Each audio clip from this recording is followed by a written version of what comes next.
I'm going to now introduce San Diego County Supervisor Jim Desmond. I'm just going to read a quick brief overview of who will be speaking today. All right, so Jim Desmond is a U.S. Navy veteran and a graduate of San Diego State University. During his time in the Navy, he met his future wife, Carrie, and they've been married for 37 years. They have 2 kids who live in North County, San Diego. Jim was a Delta Airlines pilot for 33 years, where he flew 767s all around the world, met some wonderful people, and saw some amazing places. He retired in 2020.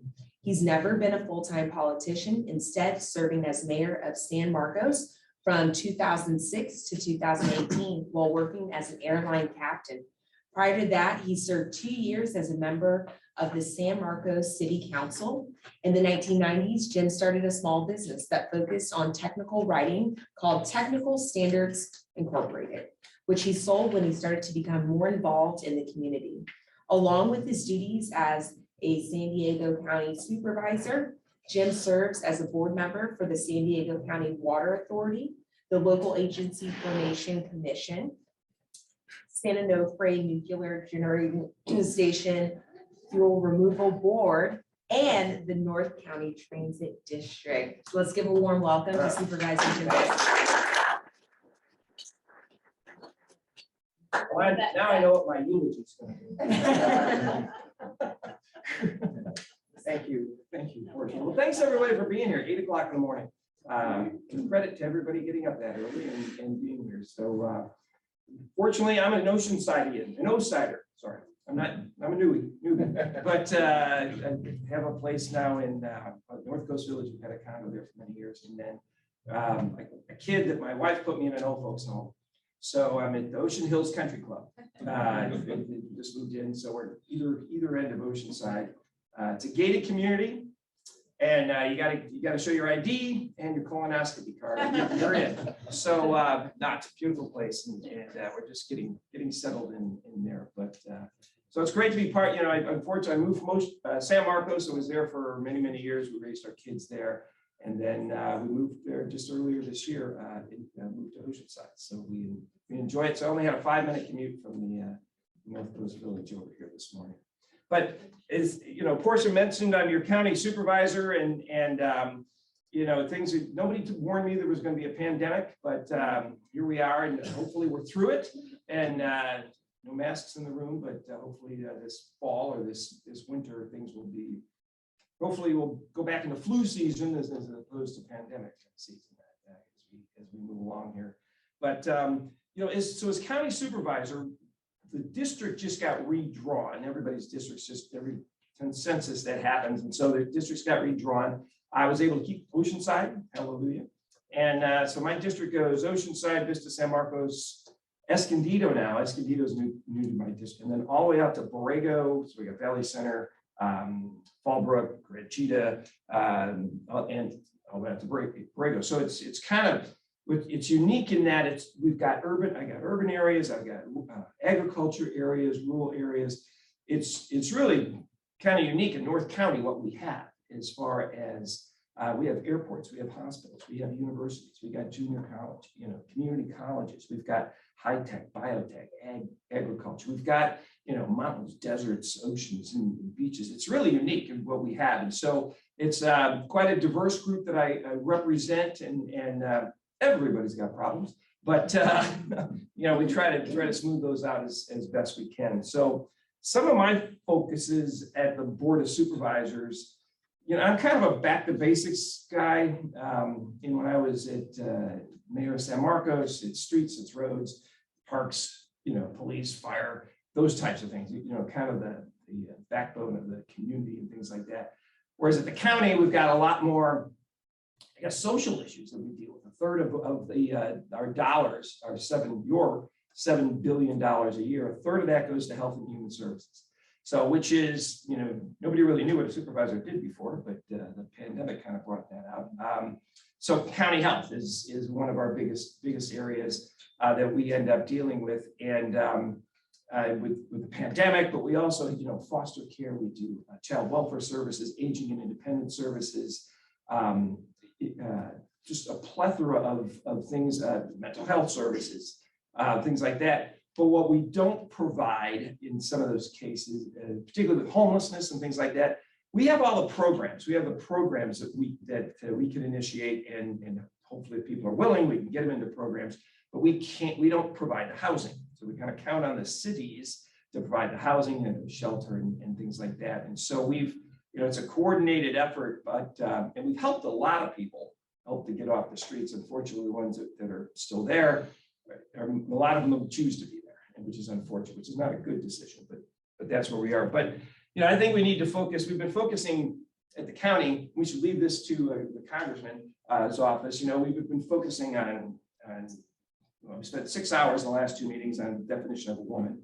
We also, the abortion issue and things like that keep coming into the county, and there are issues we really can't solve or do much about. And unfortunately, just because of the politics, we end up dealing with those. And when we some of our meetings have made it as far as Colbert to be for the wackiness that happens at some of these things. And to me, I wish we would just kind of focus on everyday life for San Diegans. We've got, and again, some of these things we can't deal with: the gas prices, inflation, electricity prices, the homelessness, the housing, basic baby formulas, those things we can't do a lot about. But the housing and homelessness is an area that we need to do more on. Unfortunately, as I mentioned earlier, if somebody doesn't want help, we can't force them to help, and we can't really, it's not really, in my opinion, a housing shortage, especially for the people that are homeless on the street. It's a mental health issue. It's a mental health issue and drug addiction. Unfortunately, a lot of the folks that are out there have those drug addiction and mental health issues, and that's, I think, where we really need to be putting our efforts. I'm also more in favor of maybe the word isn't politically correct, but the tough love. It's like, I think it's worse for us to treat our people that have mental health issues and leave them on the streets and into drugs and alcohol. I think we have to have some sort of a mechanism where we get them into programs, help them through their issues, give them housing. We've got the money, we've got the resources to do these kinds of things. And I think we got to take a step further. They have rights. You can't arrest somebody for being homeless, but if someone's out there, making very bad decisions, I think it's a black eye on us. The fact that we look at and we just say, okay, this just go ahead and live this way on the streets. And so I think we need to solve those issues. And I'm willing, at the Board of Supervisors, I've been focusing on the mental health issue out of my office, and I've heard this speech before we opened up, but we need to get the word out there. And these crisis stabilization units, we got 3 of them now in North County. My office pushed really hard for 2. One of them was sort of already in existence. And even the congressman's office is, I guess, I got a text from Congressman Levin about he got some money, or he's putting in some money for crisis stabilization units. For the mobile crisis response teams. Oh, for the mobile crisis response teams, even better. So, some of the things we've been working on as far as the homeless effort is we put in these mobile crisis response teams all at the county, where we actually have county social workers go out with, like the city of Oceanside's homeless task force and homeless teams. Our social workers and psychiatric folks and things like that, they have the full resources of the county. So if somebody needs help that Oceanside itself can't offer, then they'll bring in the resources of the county. Maybe we've got other shelters, or maybe we've got other people that can maybe come in and help if somebody has a specific need or interest. So we're trying to get our resources along with the city's resources. We started with 10, I think, social workers in North County. We started that pilot program. Actually, that mobile response team pilot program was started here in Oceanside, and now it's countywide. But so we're trying to get county social workers working with the teams and the city teams in their efforts. But these crisis stabilization units are basically a place, an ER, for somebody with mental health in a mental health crisis. So I've had families would call and say, hey, I got a son, I got a daughter, I got a niece, nephew, I got somebody who needs help, and I don't know where to go. You can't dial a psychiatrist or whatever. Where do you go to get this kind of help? And so we opened up these crisis stabilization units, basically it's a room with like 12 easy chairs, so that somebody in crisis can, we can get them stabilized, we can get them medication, we can get them food. First thing they try to do as soon as somebody comes in, if they're homeless, is try to find them a shelter, try to find them a place to go or some sort of housing. And so they start working on that right away. They can hold somebody up to 24 hours. And police use these crisis stabilization units if they got somebody that's, just is having an episode or something out on the streets and they need to get stabilized. Police can take them there, but family members can go there too. So they're open 24 hours a day, 7 days a week. This, if somebody's bleeding, you're physically hurt, you go to the ER at the hospital. But if you're mentally, you need somebody with mental health, or you don't know where to go, or maybe somebody's talking about suicide, or somebody's talking about, shooting up a school, whatever, but where do you go? So these are places where you can go to, and we're trying to get the word out. The name's not too sexy, crisis stabilization unit, but maybe there's another term we can come up with. But so there's one open in Oceanside in the county building across the street from the Veterans Center on Mission and Barnes. We've got one opened up there. There's another one opened up in Vista that we pushed hard for. And that's kind of in response to Tri-City Hospital. When they shut down, they had to suspend their hospital beds, and they had a crisis stabilization unit there. So they had to shut that down. I think that was in 2018 or 19 when they shut those down. And then, is that right, John? I had a question. Okay, well, so anyway, in response to that, we also, when I got into office, got $17 million for Tri-City Hospital from the county to build, actually on their site, a 16 psychiatric bed unit. Their psychiatric beds, they also had to shut down, unfortunately, primarily because of building issues. But they shut that down. So now it's $20 million. Went from 17 in a couple of years, now it's costing 20, but probably, and it's hopefully going to break ground soon. So, we've been putting the effort, I've been trying to put the effort on mental health issues and how can we deal with the mental health issues to help get some, future people or anybody at risk of potentially becoming homeless. And then just on the homeless issue, I'll take a couple questions, but another thing, seniors are our next, unfortunately, potential people, becoming homeless. And so we've, in Escondido, we've identified a site, a county land, to build about 200 affordable housing units for seniors only. So affordable housing for seniors, so based on your income, if you qualify, instead of paying, I don't know, whatever, $2,000 a month in rent, maybe it's only 500, 800, whatever it is. And then we're going to offer services on that campus as well. That's kind of coming in the works. So we want to make sure seniors on fixed income. I just drove by the gas station. It was $6.49 for the cheaper gas at the Chevron station right over here at Coast Highway. It's like $6.49, and that was the cheap stuff. I've been going to the G&M down here. It's a lot cheaper because was that you in front of me? No. Yeah, but so seniors, as far as if you're on a fixed income or you retired, 10 years ago, and unfortunately maybe your spouse passed away or something, but it's hurting, and so we have been able to help a lot of people who need help, people who are willing to take help. There's been a lot of success stories. We have been able to help them get off the streets. We have public assist, we have general relief, I think it's called, where we'll help you pay your rent and your utility bills and things like that, primarily for seniors and maybe even moms, helping that effort. Now, one more thing on the 78 corridor that's opening up soon, on June 23rd. I think so. Yeah. I believe so. Okay, my anniversary will be 38 years. So, Update your yeah, my wife's not too happy. Yeah, but anyway, so it's a one safe place, and this is a place for victims of domestic violence. So if somebody's a victim of domestic violence, and usually, unfortunately, a mom and a few kids or a couple of kids, they have to leave the house, and where do they go? They used to have to go to the sheriff or the police, then they have to go get a restraining order from an attorney, or then they had to go get a medical exam someplace else. All of these things are going to be under one roof.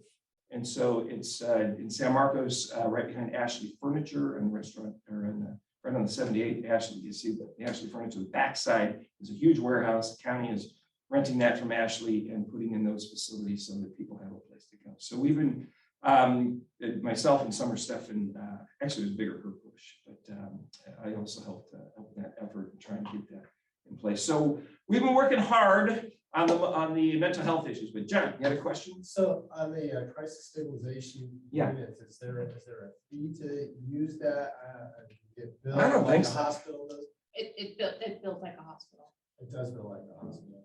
Okay. So I had Is that good or bad? member I don't know. I'm done lately. that went to the ER in that kind of situation, and the bill was like $5,000 for, to go talk to the doctor and calm down for an hour or two and then be released. Let's find out, because I've never had that question. I don't know if there's a fee or not.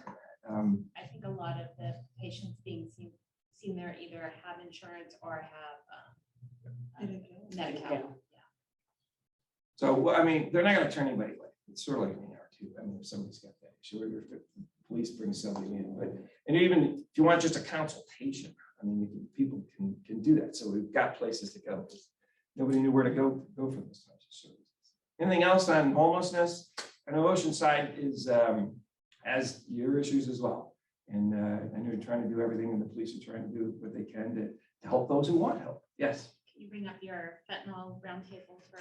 Oh, parents? yeah, tomorrow. I'm not there yet, Crystal. I thought you were running. No, sorry. I have a great team. Crystal and I served on San Marcos City Council together and for 8 years, and now she's part of my team. And actually, my staff is fantastic. I got, we got experts, and all staffs are, offices have experts in different areas, and for planning and development services, I've got people on my staff for that, for people getting permits and things like that, but also for homelessness and for veterans and for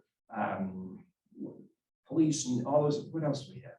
Probably Everything. Well, we have Everything. Donna who does everything. And if we can't fix it, we'll get you someplace. So don't hesitate to call my office, on any issue, anytime, even if it's city or state issue, we'll send you to Kyle, or we'll send you to Bonner Horvath's office. And so we'll help anyway. But so fentanyl, God, this is terrible. The fentanyl death, it's the #1 killer for 18 to 45-year-olds, fentanyl. And unfortunately, we probably all know some family that has had lost a kid, or 20-year-old or something like that, to fentanyl. And tomorrow we're actually doing a press conference tomorrow, and then we're doing a Zoom meeting on what parents need to know about fentanyl. And it's unfortunately, it's coming across the border, and it's laced in Adderall or ecstasy or whatever the recreational drugs that are out there that kids take or share with each other. And it's really become, our numbers our rates of people dying from it like doubled every year for the last 2 or 3 years. I think we're up to almost 1,000 kids, people 18 to 45 dying, and even kids in middle school. And the last, we did a fentanyl kind of a roundtable about a month or 2 ago. We had people from Homeland Security, we had people from DEA there, we had some people that actually go out and meet with the families who have lost a child. And one guy said, all I do is I go around the county and I sit on couches. So he sits on couches, and he sits on the couches of the families and talks to them about the loss of their child.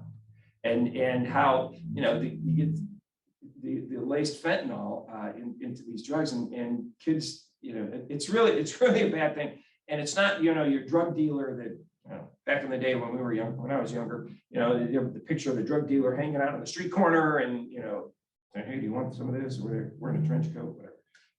But they, now kids can get this online. And they're buying it online. They think they're getting ecstasy or whatever they're getting. They think they're getting that, and it comes laced with fentanyl. And one of them gave the example of you could be sitting there watching TV with your teenager right next to you, and your teenager on their phone has access to this stuff. Just you can order it via emojis or whatever the heck they're doing, but it's becoming pretty much of an epidemic. It's an epidemic here.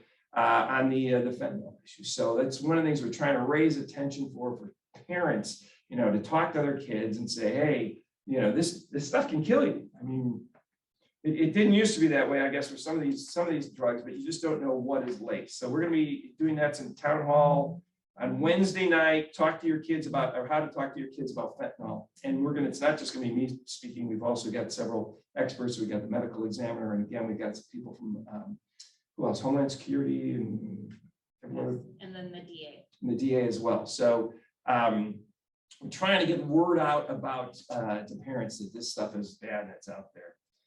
One of the things also that we've been focusing on here lately, and one thing the county has not done, which is good, we have not defunded the police at all in any way. So yes, we need more money for social workers and for people to go out and help people on the streets, and we've been able to fund that, but we have not defunded the police. So Supervisor Anderson and I put together a board letter or an agenda item. We've got the sheriff's department, I think I forget how many thousands of deputy sheriffs and people in the sheriff's department. We have 400 openings right now. 400 openings in our sheriff's department. They do the jails, they do our security for our buildings and things like that, but they're also out on the streets. 400 openings that we have not been able to fill. Unfortunately, going into law enforcement is not the sexy thing anymore. I don't know if it is, but it was, people are just avoiding it, and people we're not getting enough applicants for law enforcement. And so, it's tough to recruit right now, and we're having it's tough for people with psychiatric, they go out with social workers, to get psychiatric social workers and things like that, nurses in our jails. And as I mentioned before, our #1 place in the county right now, unfortunately, for mental health services are the jail. That's the #1 place where people get mental health services, which is not the place for somebody with a mental health issue. But that's unfortunately what we've been doing. But we had just, this guy named Richard Blass was arrested 10 times in the last 2 years in Escondido, and most recently in Escondido. This guy, in the last couple of years, he was just arrested. Police found a handgun in a magazine. He had 3 fake Oxycontin pills that tested positive for fentanyl, 36 grams of methamphetamine, 235 fentanyl pills, 3.6 grams of powdered fentanyl, a loaded magazine, a digital scale for selling selling fentanyl, and baggies used to distribute this stuff. So we have gone, I guess, softer on crime in that we're trying, the nonviolent criminals, we're trying to keep them out of jails. We're trying to keep mental health people who have mental health issues out of jails. But at the same time, we've got people that are, repeat offenders. This guy's been arrested 10 times, and we can't keep him in jail. So I think some of these people need to be kept in jail, and especially, I think he's been arrested now an additional time. So. It should be 10 strikes and you're out. So we got to have some sort of a balance. So I agree to try to keep people with mental health issues out of jails, but there's other people that definitely should be there. Let's see. Oh, Sandag. Here we go. Sandag is going to be bringing you, the voters, another bill here that collected signatures, and I guess they haven't been verified yet, for a new tax and a new transportation system for San Diego County, $165 billion project. I have not been a big fan of Sandag in that North County, we get the short end of the stick. We have not gotten what has been promised to us, particularly on the 78 corridor. I know that the congressman has gotten, they're putting for dollars for the I-5 and 78 interchange. It still has a traffic light, but Sandag is we're already paying a tax, and we're going to, since 2008, a 0.5-cent sales tax. So every time you buy anything and you get sales tax charge, 0.5 cent goes to Sandag for a transportation system that they promised us was going to give us HOV lanes on either direction on the 78. And now this new big plan of 5 bold moves takes that away. But you're still paying until 2048 for road projects, and that you're not going to get. So Unfortunately, they're moving everything towards transit, which is okay. I'm not anti-transit. It works in certain places. And the coaster is great. The Springer is fine. If they want to double track those and give more frequencies, that's fine. But you got to give us what you promised in the past. You know, I don't think, you know, a lot of people aren't going to be using transit as much as they would be in San Diego, which is fine. But we need our roads and infrastructure up here as well. I don't know if I mentioned this before, but the new trolley line that comes up from Old Town to University Town Center, you see it going across the 5 there. It looks very nice. That was approved in 1989.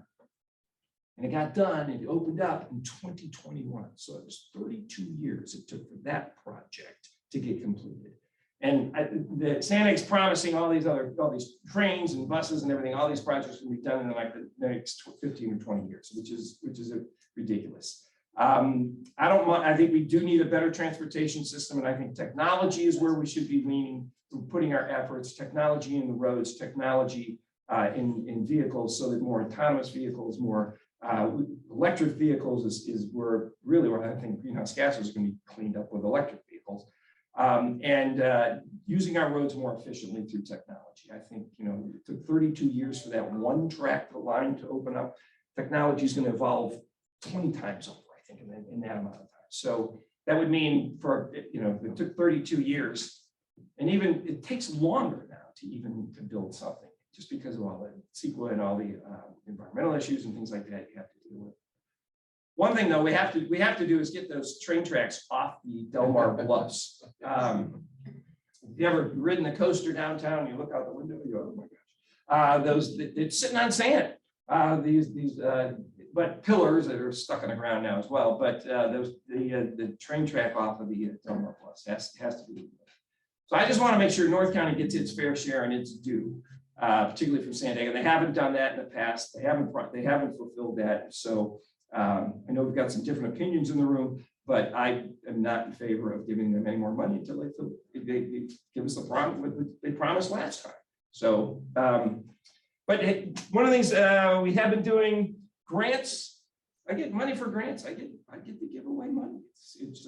So I know the chamber's been a beneficiary. There's an Oceanside has been with that. We just gave almost 100 grand to the Boys and Girls Club. I think it's a fence. Who are you trying to keep out? Yeah. Anyway, Fence in the school bus. huh?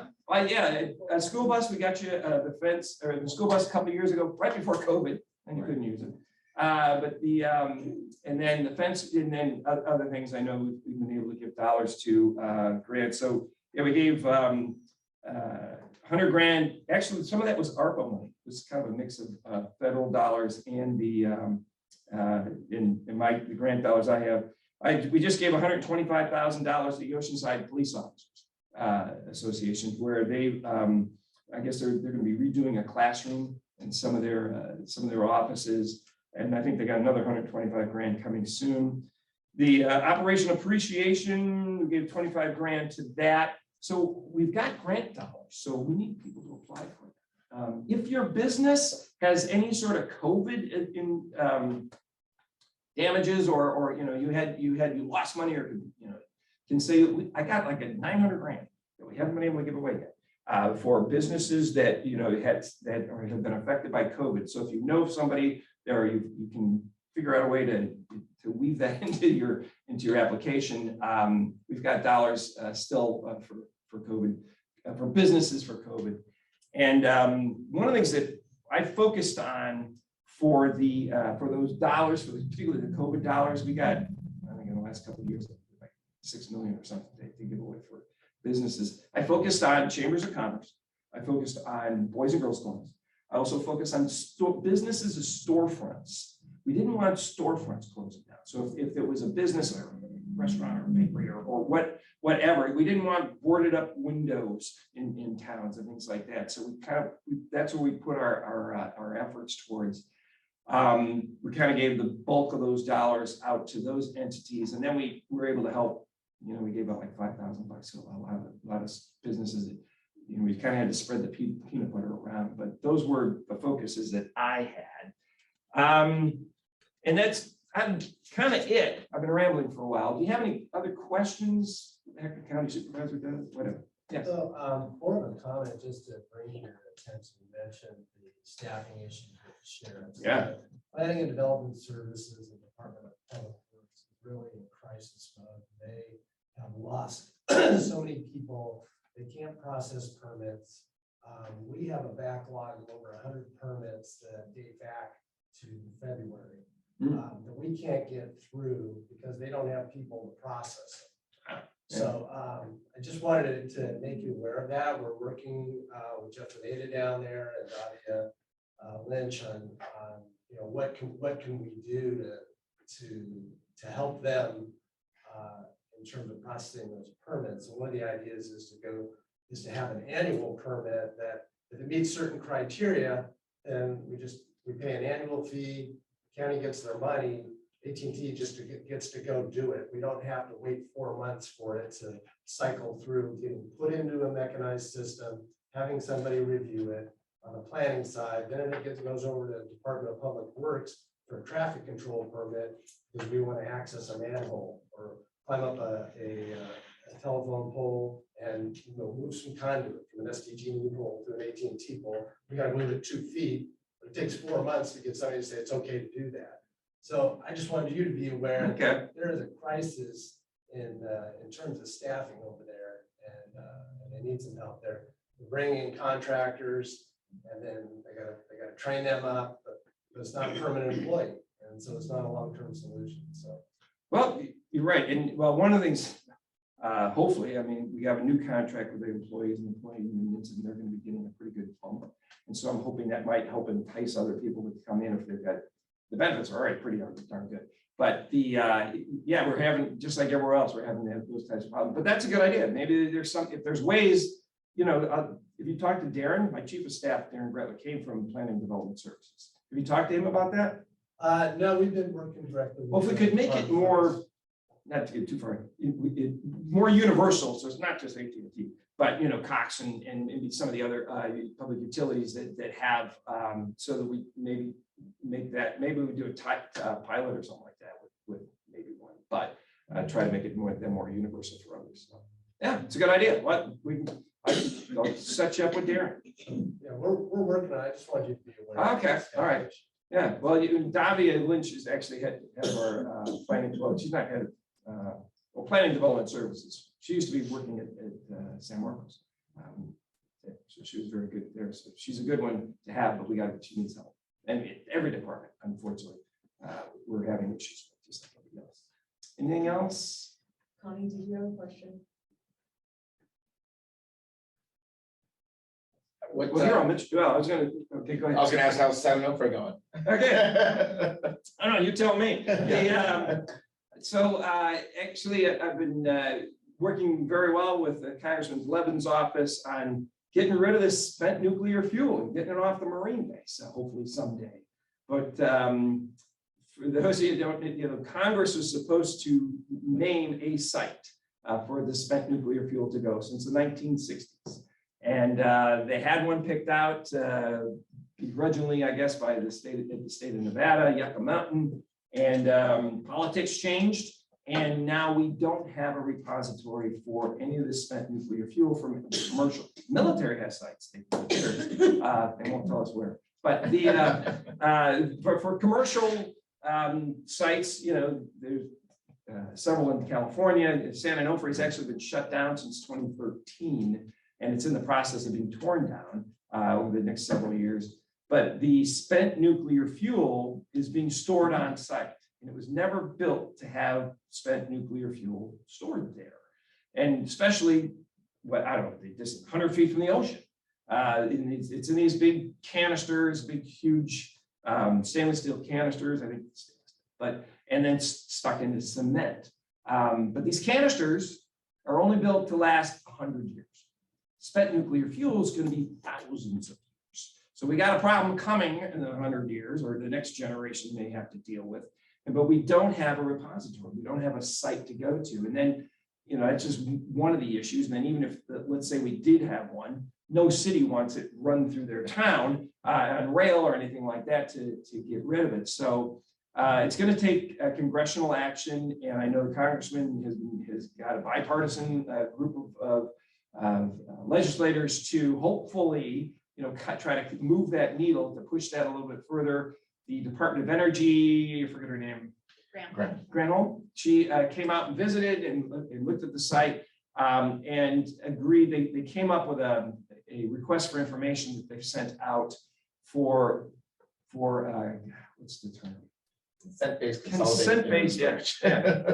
Yes, he asked a Kyle question, he knows all the brains answers. about this. Yeah, More like consent-based. nightmares. So if a community wants this stuff, there's a potential that, or they need it, and could bring jobs, if we prove it can be safe or buried deep enough or whatever the case may be. So, and maybe there's different levels of contamination, like the spent nuclear fuel is bad enough in itself. But even the domes that have been there, and that's contaminated, that's a different type of contamination. Maybe that could be stored. So actually, we're looking, and other countries have done this successfully as far as looking at communities and saying, hey, do you want this stuff? It's, you spent, I think, billions of dollars, $14 billion or whatever the number, to dig the hole at Yucca Mountain that is sitting there empty.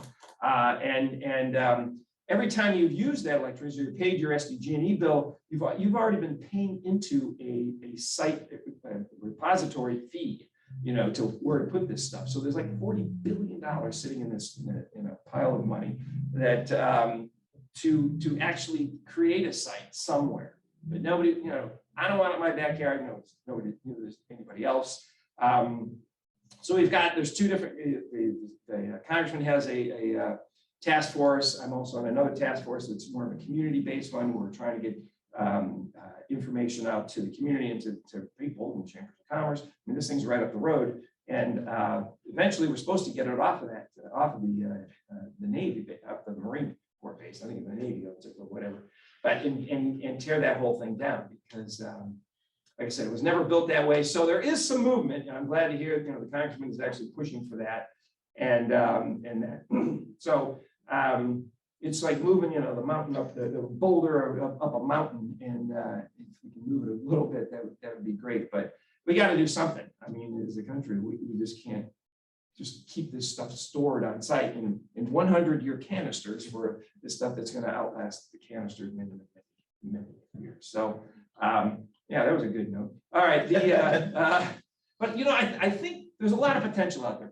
There's a lot of great people. I mean, in North County. Just in the United States, we've faced all these tragedies in the past. We faced civil wars, we faced World War I, World War II, 9/11. We've always come through and persevered. So I think there is, we've all got that willingness to do the right thing, and that's kind of what keeps me going every morning. Is like we get up, we do the right thing, we try to move the needle a little bit, and I'm willing, I'm more than willing to work for you every day and try to make things better for you. The county. I'm going to be focusing on the basics and it affects everybody's everyday life as opposed to the national politics.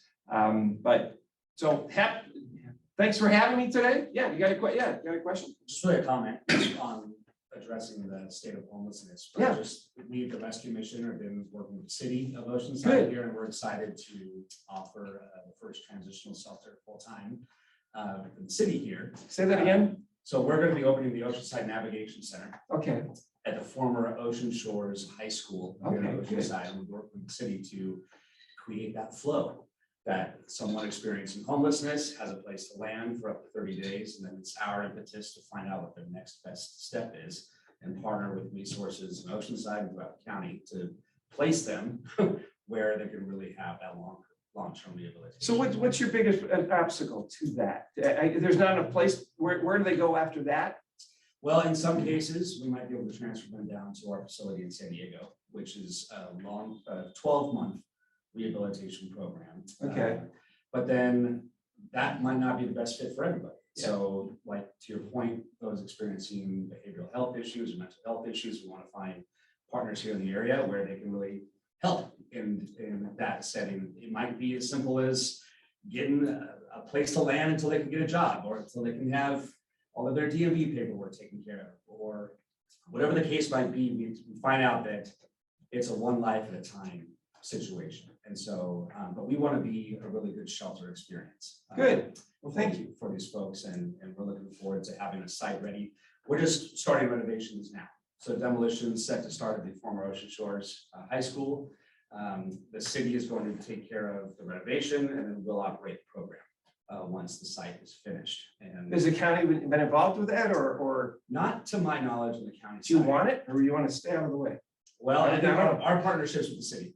Okay, So okay, so good. we're working with them, but really just to bring it to your attention as representing our county. Good. So, and we'll be raising resources ourselves to help operate the program from private donors as well. And Do you get federal dollars? not to operate our Because programs. is it faith-based? It is. Okay, well, good. And I mean, yeah, But the program does sound space-based. What's going to be in Oceanside's a low barrier shelter. We won't necessarily have a formally faith-based program at our center here. So we want to be, the criteria is pretty minimal. You're breathing, you're not a danger to yourself or not a danger to others, we'll have a spot for you. And our impetus is going to be up to 30 days. We want to be a flow in the continuum of care. We want to be a place where they're not going to stay and linger, but what is that next best step? To use your analogy of the ER, we want to be triage.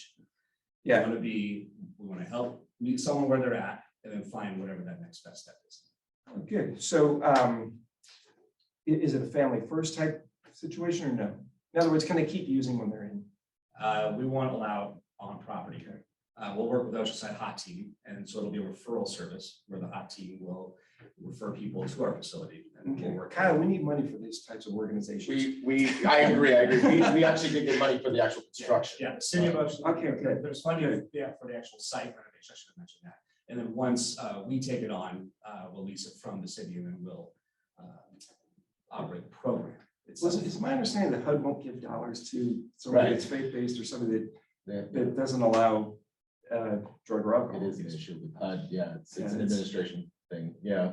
There's more than one tool in the toolbox. Unfortunately, but just to piggyback on how you launched today, I just want to make that available to you. And Well, so thank you. We're excited, and we're it's just now waiting on demo, and it should be, I mean, God willing, fingers crossed, whatever you want to do, a 3 to 4 month renovation process, because we're keeping the bones of the building. We'll just do interior renovation. So if we get somebody that comes into crisis stabilization, would your Yeah, so- rescue mission be an opportunity for them to go to after they come out of that? Because that's what we're trying to do. We're trying to get people to go. Well, Sorry about the sideshow, but not sideshow. But Yeah, this is good stuff.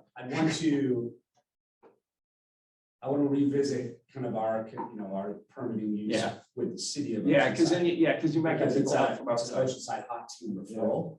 So, Interfaith works with the Hot Team, and some of those case managers, maybe from the county runs with the Hot Team. That's our referral source. Okay. So now the question becomes, can the crisis stabilization unit, like for example, down here in So there's Oceanside, one in Oceans. Yeah. is that, I mean, based on my understanding as a development guy, so maybe I'm not the best one commenting on the program side, but that, I would say that's an opportunity for someone coming out of a 24-hour setting Mhm. to come then into a 30-day setting, have hot food, have showers, have a place to sleep, and have weekly case management. And Okay, in that well- case management, we can go, what's that next step? Well, maybe What's we that can next let the step? crisis stabilization unit know the potential services and then work with you to see, if we get somebody from Oceanside Yes. one of the other things that Oceanside, I don't know, if they opened it up yet, a sobering center.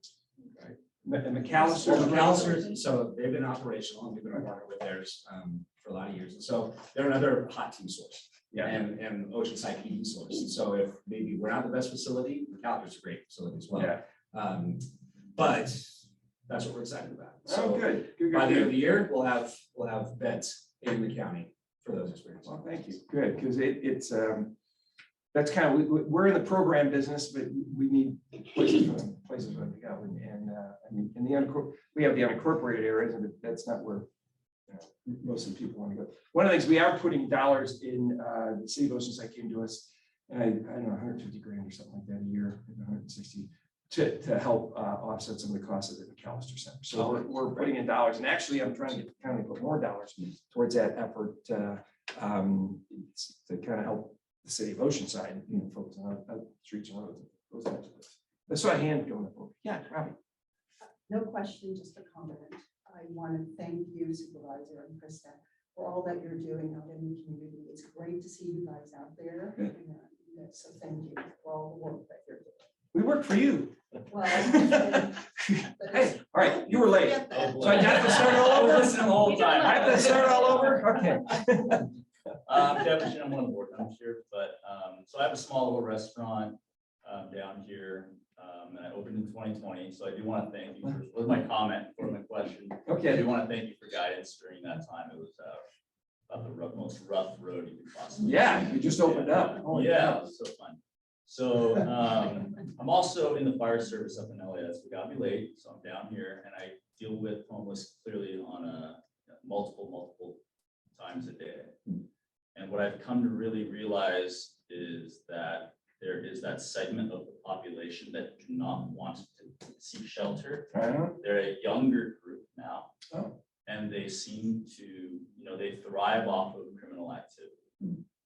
And they seem to be put in the catchment that fall in the same homeless that we all are sympathizing.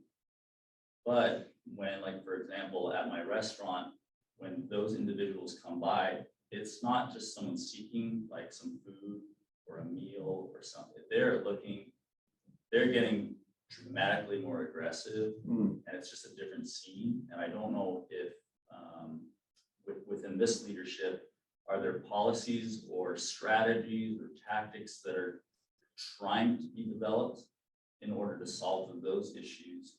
They don't want shelters. They want to do what they're doing.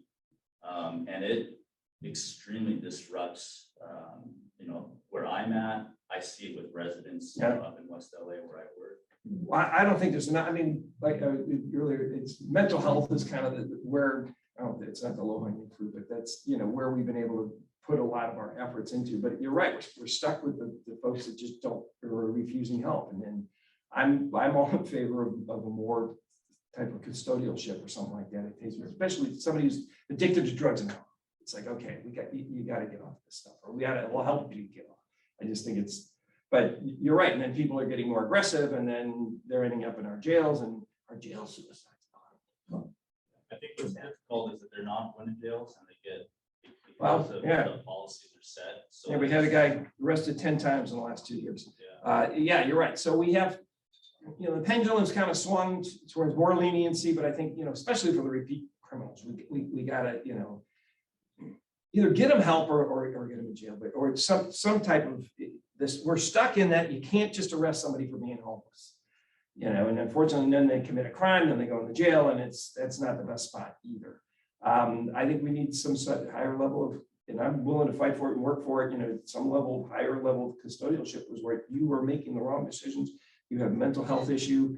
We shouldn't just leave you on the street and walk away. We're better than that. We've got the resources and we got the money, but we need more voices. And then, especially some of yourself, you go out there and you see this. And what would be your, throw it back at you. What do you want done? Shoot. Sorry, I wish I had all the answers. I'm just a normal person like you guys. Being up in LA, it's hit such a crisis point. I think when I was first opening up a few years ago here, I had just warned like this table that it can get a lot worse because it's just one train trip right down to really where the hotel and restaurant that I got is at. And it worries me that that's all it takes. Up there, it hit that pendulum to a point where the sheriff up there has just made dramatic steps to just say enough is enough. And that's caused, that's its own politics, I guess, up there. But it comes from rooms like this. Yeah. Will this place continue to grow? Will Oceanside keep thriving and growing? Absolutely. Will population increase? It absolutely will be. But are we going to be reactive to it to a point where it turns into that? I hope not. Yeah. I don't, I'm from LA, and there's a reason I came down here other than the Marine Corps. I came down here because I love this community, but I would hate to see you guys complain that I brought this here too. No. Yeah, it's your fault. So, I know. Well, it's unfortunate, and I'm, I don't know, California, unfortunately, needs some change. I remember when I used to travel a lot, and I flew into San Francisco, and we used to stay right downtown at the St. Francis, they put the airline crews up and they, every other block smelled like urine. And unfortunately, San Diego now is like that. You know, I just walked from the county building into Little Italy, and then you got people lying on the streets. It's just not how we should be treating people, you know, that we're better than that. And we got to figure out a way to do it. And unfortunately, sometimes we have to hit rock bottom or whatever, but I think voices need to be heard, not just here, but at the ballot boxes and everything else of, hey, we need to do more. We need to do more, you know, to protect everybody's rights, but help those that need the most. And that's those laying on the sidewalk. It's like that. Yeah. I do have a question. So, what's the triage method you guys do to, when you have some homeless family, homeless person, Mm-hmm. what's the triage to select, well, this person go to jail, these people in psychiatric. Well, it depends on the level of, you know, if somebody wants help, we can help. If somebody wants, you know, and we've got thousands of success stories. I said, so if somebody wants help and needs, we're happy to do it. You know, a lot of people aren't as, they're not addicted to drugs, or, you know, if somebody is all of a sudden living in their car and they want help, we can help find them. That's easy. It's the people that we don't, you know, the triage is if you want help, we'll do it. But if you can't, if you don't, that's where we're kind of stuck right now in society, is what do we do with those who just refuse it? And you know, the criminal activity and things. Eventually, you know, enough criminal activity, they end up in jail, and then that's not always the right answer, or they, you know, they're not in jail very long and they get back out. And, you know, I asked even our, something I'm looking into here in Vista. My office is in the courthouse in Vista, where you go to jury duty, and the jail's right next door. And the mayor, Vista, says to me, well, what do you do when you let somebody go out of jail? Somebody's released after they've served their time. And unfortunately, the answer is we give them a bus ticket and see you later. So and that's our next homeless people, and they're the ones most likely to commit more crimes, and, you know, and things like that. So we got to start, you know, working with people to prevent not only the preventative side, but then also what do we do with the ones that's quite frankly where we're stuck. What do we do with the ones who refuse help? And I think it's going to, you know, forcing them into help is going to be a hurdle. But that's, I think, where we're kind of But just as a preventative measure, if we're going around and asking people and getting those who want help, they help as fast as possible. And those who don't want help, then why are they being allowed to trespass or be in the area that they shouldn't be? because you can't arrest them for being homeless. But can you have them removed or Only if we have a place to put them. We can't. There's a Supreme Court ruling that came out. I think the Boise decision that came out. If you don't have a place to put them, you cannot move them. So one of the things we've used is hotel vouchers. Some hotels will allow people to stay, but they can only stay up to 28 days. We actually cleaned out a park in East County that they've taken over. They took over a homeless, took over a park, I think it was in Spring Valley. And we went in there and got people to move, and made a move. It says, here's a hotel voucher, go to this, go to this hotel or that. Well, after about a week, most of them were back. Because if they go to a hotel room, and after you flip through the channels about 4 or 5 times, there's nothing else to do. Whereas if you're out in the streets and you're in the park, you got people coming up feeding you. You got people coming up offering you haircuts. You got people coming up offering you help and services, and you can panhandle and all these other things. A hotel room is not the answer, but that's kind of where we have been. So it's a short-term answer. It's not a long-term answer. So you cannot move somebody unless you have a place for them to go. So that's, and unfortunately, it's kind of not an endearing term, but we play whack-a-mole. I see that Portia here's the hook. I can see it coming soon. Can you just, You got, people have places to go, and jobs to do. yeah, But anyway. I just want to get to, Connie, you had a question? Oh, yes. Hi, it's Kareem. So it's a question and a statement. I was speaking with a local elected official here in Carlsbad, and this was something very new to me, as he was offering services and programs to a homeless individual in one of the parks. And the response from the homeless individual was, you know, this is my lifestyle. Why would you judge me on my lifestyle? I get to hang out with my friends in the park all day. I get to have beer with my buddies on the beach. I don't judge you on your lifestyle, so why are you judging me on mine? And that really raised a great question as far as if now homeless is becoming a lifestyle, I mean, I know that we can't, put individuals in jail for being homelessness, but if this is going to start being a trend, what would be a thought process to start identifying help for that, or to not have it become a lifestyle? Anybody got an answer to that? I wish I did. I'm going to continue to work and push towards, I would use the term tough love, but we got to do something. And it's a lifestyle that we as a society, I don't think we should accept. And I think we, like I said, we've got the resources to help. But we got to figure out a way to do it legally. They got, homeless people have rights too. But, we have to come to an agreement to where if you've gotten, I don't know what the threshold is. Probably have to, get with the psychiatrist, or whatever, find out what is the threshold of where somebody just cannot take care of themselves and they can't make decisions for themselves anymore.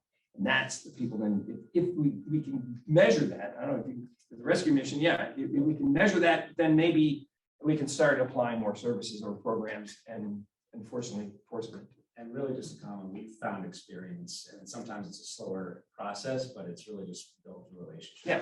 You use the Little Italy example. We have a great partnership with the Downtown Association of Little Italy at the San Diego Rescue Mission in our downtown facility, where we've been able to have an outreach worker there every day from 6 a.m. to 12 p.m. And the question is today the day?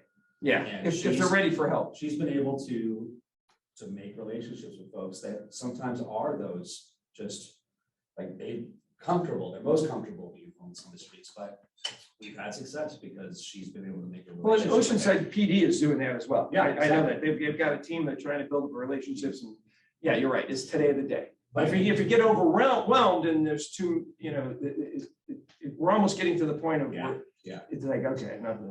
But in Carla's case, she was homeless, and she actually went in as a graduate of our program. We've been able, that's good. About 30% of our actual staff has lived experience as homeless as down in San Diego. And so they're some of our best outreach workers. They're some of our best alumni coordinator. I mean, because they're ambassadors that live and work on the center itself, because they can speak that language and know how to build a relationship with someone that in some cases is choosing to have that. But that might be the response today, just in response to Corey, but maybe tomorrow it might change. And there's like a golden hour. If you can catch them where they're ready to go, you just gotta be ready to pick them up, get in a van, and get them to the right resource. And it really truly is one life at a time. And that's been how we've had results and success in approaching some of these folks that are choosing to experience homelessness, or maybe just a couple paychecks away from it. There's a whole gamut of people that are experiencing this issue. Yeah, you're right. And trying to build the relationships when they're ready to unfortunately, they usually have to hit rock bottom. And sometimes they have to.